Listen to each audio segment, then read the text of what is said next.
Hello बच्चों, तो कैसे हैं आप सब। तो गाइडेंस एकेडमी के एक छोटे से पेज पे आप सभी का स्वागत है। और आज हम पढ़ने वाले हैं क्लास 12th के बायोलॉजी के चैप्टर नंबर 1। तो चलिए शुरू करते हैं।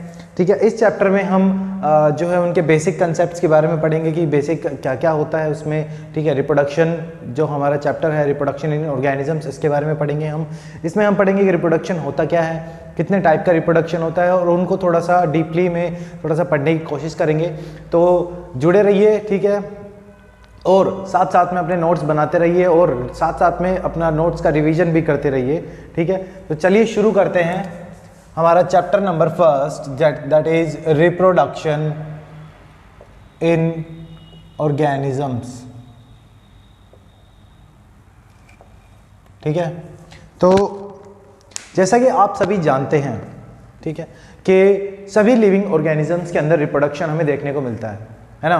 तो लेकिन सवाल ये उठता है कि वाई, ठीक है, यानी कि जो ऑर्गेनिज्म है वो रिप्रोडक्शन क्यों करते हैं। ठीक है, why there is a necessity for reproduction. ठीक है, तो सबसे पहले आज इसी बात के बारे में हम डिस्कस करेंगे। ये जो हमारा लेक्चर है ये इसी टॉपिक के बेस पे है कि why reproduction is necessary for every individual. Okay, तो चलिए, तो जैसा कि आप सभी जानते हैं कि जो हमारी अर्थ है, ठीक है, वो काफ़ी करोड़ों साल पुरानी है। ठीक है, और ये भी हम जानते हैं कि जो लाइफ आई थी, ठीक है, वो भी काफ़ी साल पहले आई थी। ठीक है, और ऐसा भी माना जाता है कि जो लाइफ आई थी वो यूनिसेलुलर फॉर्म्स के रूप में आई थी। जैसे कि जो यूनिसेलुलर बैक्टीरिया जो होते हैं आपके, जनरली आर्के बैक्टीरिया, हम ऐसा माना जाता है कि जो आर्के बैक्टीरिया थे वो सबसे पहले जो आए थे अर्थ के ऊपर। ठीक है, ऐसा माना जाता है कि जो आपकी सबसे पहली लाइफ फॉर्म आई थी वो आई थी 4200 मिलियन ईयर्स एगो, है ना। तो इतने साल पहले लाइफ फॉर्म्स आई आपकी, और धीरे धीरे क्या हुआ कि उनके अंदर एवोल्यूशन स्टार्ट हुआ और उससे नए नए अलग अलग टाइप की स्पीसीज जो है वो इवॉल्व होना स्टार्ट हो गई। और आज के टाइम पे ऐसा माना जाता है कि पूरे अर्थ के ऊपर अराउंड 2 मिलियन स्पीसीज प्रेजेंट है। अप्रोक्सीमेटली कितनी स्पीसीज प्रेजेंट है? 2 मिलियन, यानी कि 2 मिलियन स्पीसीज आज भी अर्थ के ऊपर प्रेजेंट है। और इनमें से ऐसा माना जाता है कि इसमें से कुछ बहुत सारी स्पीसीज तो ऐसी हैं अभी भी अर्थ के ऊपर कि जो अभी तक डिस्कवरी नहीं हुई है, यानी कि जिनके बारे में हमें पता ही नहीं चला है। ठीक है, और कुछ ऐसी भी हैं जो डिस्कवर होने से पहले ही एक्सटिंक्ट हो गई है। ठीक है, तो आप सोच सकते हैं कि लाइफ हमारे अर्थ के ऊपर कब आई थी और उसके अंदर इस तरीके से एवोल्यूशन होता चला गया। ठीक है, तो सबसे पहले जो लाइफ आई थी वो ऐसा बोला जाता है कि बैक्टीरिया के रूप में आई थी और वो बहुत ही सिंपल लाइफ फॉर्म्स आई थी। ठीक है, अब धीरे धीरे उसके अंदर एवोल्यूशन होता चला गया और वो एडवांस होते चले गए। एडवांस होने का मतलब है कि डिफरेंट टाइप के सिस्टम, जैसे कि नर्वस सिस्टम, किसी के अंदर नर्वस सिस्टम आ गया, किसी के अंदर सर्कुलेटरी सिस्टम आ गए। ठीक है, जैसे माना जाता है कि जो आपके जो जनरली हम बोलते हैं कि जो कोर्डेटा होते हैं, कोर्डेटा के अंदर जो वर्टिब्रेटा होते हैं, वर्टिब्रेटा फाइलम, जो वर्टिब्रेटा के अंदर जो ऑर्गेनिजम्स आते हैं ना आपके, ठीक है, ऐसा माना जाता है कि वो बहुत ज़्यादा एडवांस है क्योंकि सबसे ज़्यादा जो सिस्टम्स हैं उन्हीं के अंदर देखने को मिलते हैं। ठीक है, तो अब हम बात ये करते हैं कि इन स्पीसीज के बीच में क्या हुआ है कि एवोल्यूशन आया है और बहुत सारी स्पीसीज बन गई है। ठीक है, लेकिन क्या होता है, ऐसा माना जाता है कि जो ऑर्गेनिज्म है, कोई भी ऑर्गेनिज्म हुआ अर्थ के ऊपर, ठीक है, वो हमेशा जो है अर्थ के ऊपर जिंदा नहीं रह सकता। यानी कि हम कह सकते हैं कि कोई भी ऑर्गेनिज्म जो इस अर्थ के ऊपर आया है ना, वो इमॉर्टल नहीं है। ठीक है, all organisms are mortal. Mortal का मतलब क्या है कि उनकी मौत हो सकती है, यानी कि उनकी डेथ हो जाती है। आई बात समझ में? तो यानी कि every individual has a definite life span, यानी कि एक सबका ना एक फिक्स टाइम होता है कि वो इतने टाइम तक अर्थ के ऊपर रहेगा, इतने टाइम के बाद में वो मर जाएगा या फिर उसकी डेथ हो जाएगी। ठीक है, तो यानी कि जिस टाइम के बीच में, जिस टाइम के बीच तक जो, यानी कि पैदा होने से लेके फ्रॉम बर्थ टू डेथ, ठीक है, का जो टाइम पीरियड होता है ना, उसी को बोलते हैं हम लाइफ स्पैन। और डिफरेंट ऑर्गेनिजम्स का जो लाइफ स्पैन होता है ना वो अलग अलग होता है। ठीक है, जैसे कि अगर मैं बात करूँ इसकी फ्रूट फ्लाई की, ठीक है, एक होती है हमारी मे फ्लाई। ठीक है, तो इनका जो लाइफ स्पैन होता है वो अराउंड 1 to 2 डेज होता है, यानी कि 24 आवर्स से लेके 48 आवर्स तक होते हैं। तो देख सकते हैं आप कि इतने ही टाइम में ये पैदा भी होती हैं, ठीक है, ये रिप्रोडक्शन भी करती हैं और इनकी मौत भी हो जाती है ना। तो और वहीं अगर मैं बात करूं किसकी, जैसे कि ये हमारा 1 और 2 डेज, ठीक है, वहीं अगर मैं बात करूं जैसे कि हमारे वीट वीट के प्लांट की या फिर राइस के प्लांट की अगर हम बात करते हैं, तो इनका जो लाइफ स्पैन होता है ना वो होता है आपका 3 to 4 मंथ्स, है ना, ये तो सबको पता होगा। ठीक है, पैडी जो राइस होता है आपके पैडी फील्ड जो जिसको धान बोलते हैं, है ना, और जो गेहूँ है अभी कटाई हुई है गेहूँ की आप लोगों ने देखी होगी, है ना। तो देख सकते हैं कि आप जो वीट और राइस है उनका जो लाइफ स्पैन है वो इतना है। ठीक है, वहीं अगर मैं एक ह्यूमन बीइंग की बात करूं तो ह्यूमंस के अंदर जो लाइफ स्पैन होता है ऐसा माना जाता है कि ऑन एन एवरेज अगर किसी भी ऑर्गेनिज्म को अगर मतलब जैसे कि ह्यूमंस को जनरली, ठीक है, अगर डिजीज़ नहीं होती है और वो एक बिल्कुल नेचुरल और हेल्थी लाइफ स्पैन करता है तो ह्यूमंस का जो एज होता है वो अराउंड 100 ईयर्स तक चला जाता है। ठीक है, तो यानी कि ह्यूमंस की जो एज है 100 ईयर्स तक। ठीक, आज के टाइम पे तो थोड़ी सी कम हो गई है, कम इसलिए हो गई क्योंकि आजकल जो आपका हेल्थ लाइफस्टाइल है वो चेंज हो गया है ना, और जो है आज के टाइम पे जो है आपके फूड की जो क्वालिटी है वो नीचे गिर गई है, तो उससे क्या हो रहा है कि जो लाइफ स्पैन है वो धीरे धीरे कम होता चला जा रहा है। ठीक है, वहीं अगर मैं बात करता हूँ किसकी, अगर मैं बात करता हूँ डॉग की, तो डॉग का लाइफ स्पैन होता है 20 to 30 ईयर्स। ठीक है, वहीं अगर मैं बात करूँ किसकी, अगर हम बात करते हैं बैनियन ट्री की, ठीक है, उसका जो जनरली बोला जाता है कि वो होता है 200 से 300 ईयर्स तक। ठीक है, वहीं अगर मैं बात करूं पीपल ट्री की, ठीक है, तो पीपल ट्री का जो लाइफ स्पैन होता है ना वो कुछ ज़्यादा होता है, वो अराउंड 2000 ईयर्स तक होता है। ठीक है, ठीक, और जो अब तक का सबसे ओल्डेस्ट लिविंग प्लांट है, ठीक है, जो ओल्डेस्ट लिविंग प्लांट है आपका वो है आपका अराउंड 11,800 ईयर्स का लाइफ स्पैन है उसका, मतलब अभी तक वो जी रहा है। ठीक है, अभी वो मरा नहीं है। ठीक है, जिसका नाम है लैरा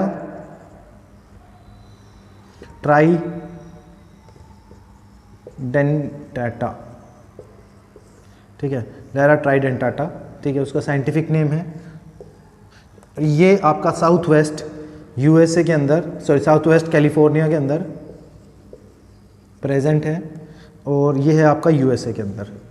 ठीक है, तो ये सबसे ओल्डेस्ट अभी तक जो है सबसे ज़्यादा लिविंग इंडिविजुअल हम बोल सकते हैं, और सबसे ओल्डेस्ट लिविंग जो है इसको प्लांट बोला जा सकता है। ठीक है, तो क्या हो रहा है कि एक डेफिनेट लाइफ स्पैन के बाद में हर इंडिविजुअल की धीरे धीरे क्या हो रही है, डेथ हो रही है ना।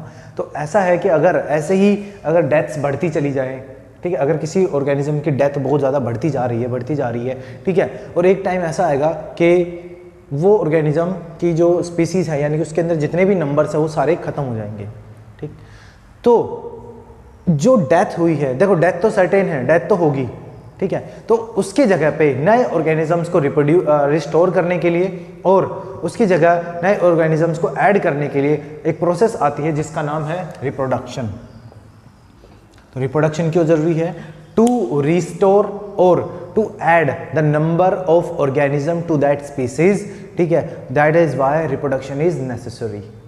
आई बात समझ में? यानी कि कहने का मतलब ये है कि किसी भी स्पीसीज के अंदर क्या होता है, जो डेड हो गए हैं जो ऑर्गेनिज्म, यानी कि जो ऑर्गेनिज्म मर गए हैं, उनको रिप्लेस करने के लिए या फिर उनको रिस्टोर करने के लिए और नए नए इंडिविजुअल को ऐड करने के लिए, अपने जो है अपनी जनरेशन को आगे कैरी करने के लिए, यानी कि ऐसा होना चाहिए ना कि भैया आपका कोई नाम लेने वाला आगे होना चाहिए, ठीक है, तो उसको बनाने के लिए जो है जो ऑर्गेनिज्म है वो रिप्रोडक्शन करते हैं। तो आई बात समझ में? तो रिप्रोडक्शन क्यों नेसेसरी है? ओके, चलिए तो आगे पढ़ते हैं हम कि नाउ व्हाट इज रिप्रोडक्शन। ठीक है, तो सबसे पहले हमने पढ़ा व्हाई रिप्रोडक्शन, अब हम पढ़ेंगे व्हाट इज रिप्रोडक्शन। ठीक है, तो reproduction is basically the formation, यानी कि क्या होता है रिप्रोडक्शन? तो रिप्रोडक्शन होता है आपका क्या? Formation of a new individual, ठीक है, ऑफ दैट स्पीसीज, यानी कि जिस स्पीसीज का आपका पेरेंट है उसी टाइप का एक नया इंडिविजुअल बना लेना, ठीक है, और उसका जो है धीरे धीरे उस स्पीसीज के अंदर उस इंडिविजुअल के नंबर जो है इंक्रीज कर देना, दैट इज योर रिप्रोडक्शन। यानी कि कहने का मतलब क्या है? कहने का मतलब ये है कि कोई भी स्पीसीज है, कोई भी ऑर्गेनिज्म है, अगर उसके अंदर रिप्रोडक्शन हो रहा है तो वो क्या करेगा? वो अपने ही जैसे और ऑर्गेनिजम्स बनाएगा। आई बात समझ में? तो इसको बोलते हैं हम रिप्रोडक्शन। ठीक, और रिप्रोडक्शन जो होते हैं जनरली आपके दो टाइप के होते हैं। ठीक है, दो टाइप के रिप्रोडक्शन मतलब यानी कि एक रिप्रोडक्शन ऐसा होता है जिसमें सिर्फ सिंगल पेरेंट की रिक्वायरमेंट होती है। हाँ, सिंगल पेरेंट यानी कि सिर्फ एक ही पेरेंट रिक्वायर्ड होगा, ठीक है, और उसके अंदर ना तो गैमेट बनेगा और ना ही फर्टिलाइजेशन होगा, तो वो होता है आपका एसेक्सुअल रिप्रोडक्शन। दूसरा होता है आपका सेक्सुअल रिप्रोडक्शन, ठीक है। तो सबसे पहले हमने बात की है टाइप ऑफ रिप्रोडक्शन के अंदर जो है हमारा एसेक्सुअल रिप्रोडक्शन, ठीक है। एसेक्सुअल रिप्रोडक्शन के अंदर क्या होगा, सिंगल पेरेंट, ठीक, सिंगल पेरेंट रिक्वायर्ड होता है इसके अंदर, ठीक, ना इसके अंदर गैमेट्स बनते हैं, नो गैमेट फॉर्मेशन, ठीक है, नो गैमेट फॉर्मेशन, और तीसरा ना इसके अंदर नो फर्टिलाइजेशन, ठीक है, ठीक, और इसके अंदर ना ही मियोसिस होती है। आई बात समझ में? तो और ये जो होता है ना बहुत ही ज़्यादा फास्ट होता है, यानी कि it is a rapid mode of reproduction, ठीक। प्लस जो एसेक्सुअल मोड ऑफ रिप्रोडक्शन है ना, इसके अंदर जो इंडिविजुअल के जो नंबर बनते हैं, यानी कि जो प्रोजेनीज होती हैं, वो एक से ज़्यादा भी हो सकती है। ऐसा जरूरी नहीं है कि एक सिंगल पेरेंट एक ही ऑर्गेनिज्म बनाएगा, ठीक है, उससे बहुत सारे ऑर्गेनिजम्स भी बन सकते हैं। यानी कि एक सिंगल रिप्रोडक्शन से क्या हो सकता है कि बहुत सारे इंडिविजुअल बन सकते हैं और बनते भी हैं। तो इसलिए हम, और ऐसा माना जाता है कि जो एसेक्सुअल रिप्रोडक्शन है उसको होने में बहुत ही कम टाइम पीरियड लगता है, इसलिए हम इसको बोलते हैं rapid mode of reproduction. But इसके अंदर मियोसिस नहीं होती और ना ही इसके अंदर जेनेटिक, यानी कि जेनेटिक रिकॉम्बिनेशन आपको देखने को नहीं मिलता। यानी कि इसके एक बहुत बुरी डिसएडवांटेजेस कह सकते हो कि नो जेनेटिक रिकॉम्बिनेशन, ठीक है, यानी इसके अंदर जेनेटिक रिकॉम्बिनेशन देखने को नहीं मिलता। जेनेटिक रिकॉम्बिनेशन का मतलब आपको पता ही होगा, ठीक है, जिसमें क्या होता है, जिसमें क्रॉसिंग ओवर होती है, नए टाइप का जो है आपका जीनोम जो है जेनेटिक मटेरियल वो बन जाता है, ठीक। अगर नहीं पता है तो कोई बात नहीं, हम जो है हम चैप्टर स्टार्ट करेंगे जब, ठीक है, मेंडल वाला जो हम क्रॉसिंग ओवर वगैरह उसके अंदर पढ़ेंगे, तो उसके अंदर हम बात करेंगे जेनेटिक रिकॉम्बिनेशन के बारे में।